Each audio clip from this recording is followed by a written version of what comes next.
Hi, welcome back my channel. ಖುಷಿ channel ಎಮ್ಗೆ ಸುಸ್ವಾಗತ. ಇವತ್ತಿನ ತರಗತಿಯಲ್ಲಿ ನಾವು ಪುರಂದರದಾಸರು ಮತ್ತು ಕನಕದಾಸರ ಬಗ್ಗೆ ತಿಳಿದುಕೊಳ್ಳೋಣ. ಪುರಂದರದಾಸರು ಮತ್ತು ಕನಕದಾಸರನ್ನು ನಾವು ದಾಸ ಸಾಹಿತ್ಯದ ಅಶ್ವಿನಿ ದೇವತೆಗಳು ಎಂದು ಕರೆಯುತ್ತೇವೆ. ಪುರಂದರದಾಸರು ಮತ್ತು ಕನಕದಾಸರನ್ನು ದಾಸ ಸಾಹಿತ್ಯದ ಅಶ್ವಿನಿ ದೇವತೆಗಳು ಎಂದು ಕರೆಯಲಾಗುತ್ತದೆ. ಮೊದಲಿಗೆ ನಾವು ಪುರಂದರದಾಸರ ಬಗ್ಗೆ ತಿಳಿದುಕೊಳ್ಳೋಣ. ಪುರಂದರದಾಸರನ್ನು ಕರ್ನಾಟಕ ಸಂಗೀತದ ಪಿತಾಮಹ ಎಂದು ಕರೆಯಲಾಗುತ್ತದೆ. ಕರ್ನಾಟಕ ಸಂಗೀತದ ಪಿತಾಮಹ ಎಂದು ಪುರಂದರದಾಸರು ಪ್ರಸಿದ್ಧರಾಗಿದ್ದಾರೆ. ಇವರ ಮೂಲ ಹೆಸರು ಶ್ರೀನಿವಾಸ ನಾಯಕ. ಅಂದರೆ ಪುರಂದರದಾಸರ ಮೊದಲ ಹೆಸರು ಶ್ರೀನಿವಾಸ ನಾಯಕ.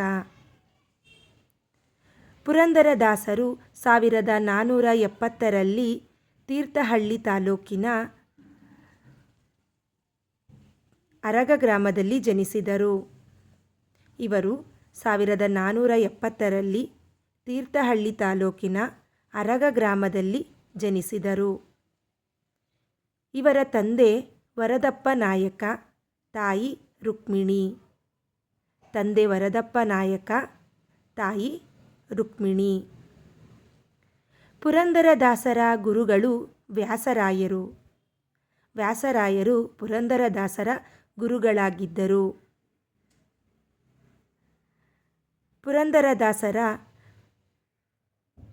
ದಾಸರೆಂದರೆ ಪುರಂದರದಾಸರಯ್ಯ ಎಂದು ವ್ಯಾಸರಾಯರಿಂದ ಹೊಗಳಿಸಿಕೊಂಡಿದ್ದಾರೆ.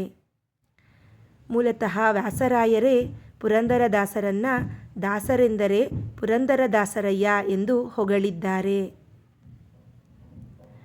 ಪುರಂದರದಾಸರ ಪ್ರಮುಖ ಕೀರ್ತನೆಗಳನ್ನು ನೋಡೋದಾದರೆ, ಇವರು ಹಲವಾರು ಕೀರ್ತನೆಗಳನ್ನು ರಚಿಸಿದ್ದಾರೆ. ಸಾವಿರಾರು ಕೀರ್ತನೆಗಳು ರಚಿತವಾಗಿದೆ. ಇದರಲ್ಲಿ ಪ್ರಮುಖವಾದಂತಹ ಕೀರ್ತನೆಗಳನ್ನು ನೋಡೋಣ. ಬೇವು ಬೆಲ್ಲದೊಳ್ಳಿಡಲೇನು ಫಲ, ಮಾನವ ಜನ್ಮ ದೊಡ್ಡದು, ದಾಸನ ಮಾಡಿಕೋ ಎನ್ನ, ಆಚಾರವಿಲ್ಲದ ನಾಲಿಗೆ, ಆಡಿಸಿದಳೆಶೋದೆ ಜಗದೋದ್ಧಾರನ, ಭಾಗ್ಯದ ಲಕ್ಷ್ಮೀ ಬಾರಮ್ಮ, ಅಂಬಿಗ ನಾನಿನ್ನ ನಂಬಿದೆ. ಇನ್ನು ಹಲವಾರು ಕೀರ್ತನೆಗಳನ್ನು ಇವರು ರಚಿಸಿದ್ದಾರೆ. ಹರಿಭಕ್ತರಾಗಿ ನೂರಾರು ಕೀರ್ತನೆಗಳನ್ನು ರಚಿಸಿರುವ ಪುರಂದರದಾಸರ ಅಂಕಿತನಾಮ ಪುರಂದರ ವಿಠಲ. ಇದು ವೆರಿ ಇಂಪಾರ್ಟೆಂಟ್. ಪುರಂದರದಾಸರ ಅಂಕಿತನಾಮ ಪುರಂದರ ವಿಠಲ. ನಂತರ ನಾವು ಕನಕದಾಸರ ಬಗ್ಗೆ ತಿಳಿದುಕೊಳ್ಳೋಣ. ಇವರು ಕೂಡ ದಾಸ ಸಾಹಿತ್ಯದ ಪ್ರಮುಖ ದಾಸರಲ್ಲಿ ಒಬ್ಬರು. ಕನಕದಾಸರು ದಾಸ ಸಾಹಿತ್ಯದ ಮತ್ತೊಬ್ಬ ಪ್ರಮುಖ ದಾಸರು ಕನಕದಾಸರು. ಕನಕದಾಸರು 1508ರಲ್ಲಿ ಹಾವೇರಿ ಜಿಲ್ಲೆಯ ಬಾಡ ಗ್ರಾಮದಲ್ಲಿ ಜನಿಸಿದರು. ಇವರ ಮೂಲ ಹೆಸರು ತಿಮ್ಮಪ್ಪ ನಾಯಕ. ಅಂದರೆ ಇವರ ಮೊದಲ ಹೆಸರು ತಿಮ್ಮಪ್ಪ ನಾಯಕ. ಇವರ ತಂದೆ ಬೀರಪ್ಪ, ತಾಯಿ ಬಚ್ಚಮ್ಮ.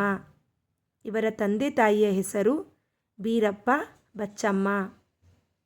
ಕನಕದಾಸರ ಅಂಕಿತನಾಮ ಕಾಗಿನೆಲೆ ಆದಿಕೇಶ್ವರ. ಕನಕದಾಸರ ಅಂಕಿತನಾಮ ಕಾಗಿನೆಲೆ ಆದಿಕೇಶ್ವರ. ಇವರು ಕೂಡ ಹಲವಾರು ಕೃತಿಗಳನ್ನು ರಚಿಸಿದ್ದಾರೆ. ಅವುಗಳಲ್ಲಿ ಪ್ರಮುಖವಾದವು ಹರಿಭಕ್ತಿಸಾರ, ರಾಮಧಾನ್ಯ ಚರಿತೆ, ಮೋಹನ ತರಂಗಿಣಿ, ನಳಚರಿತ್ರೆ. ಈ 4 ಕೃತಿಗಳನ್ನು ರಚಿಸಿದ್ದಾರೆ.